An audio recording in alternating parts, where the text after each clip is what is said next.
আমি এখন রান্নাঘরে চলে এসেছি। গরমে মুখ চোখের অবস্থা দেখতেই পাচ্ছেন। আপনাদেরকে দেখিয়েছিলাম আমের আচার করবো, সেটা দুপুরবেলা, কিন্তু দুপুরবেলা আর করা হয়নি। এখন তো বুঝতেই পারছেন কিরকম গরম পড়ে, তার উপরে সংসারের কাজ থাকে। এখন আমি আমের আচার করতে এসেছি রাত্রিবেলা। কটা বাজে?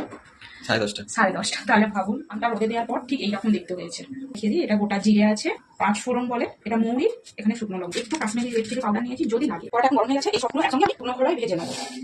এই যে গোটা মশলাগুলোকে সব কড়াইতে একসঙ্গে মানে একটু ভেজে তুলে রাখলাম ঠান্ডা হওয়ার জন্য।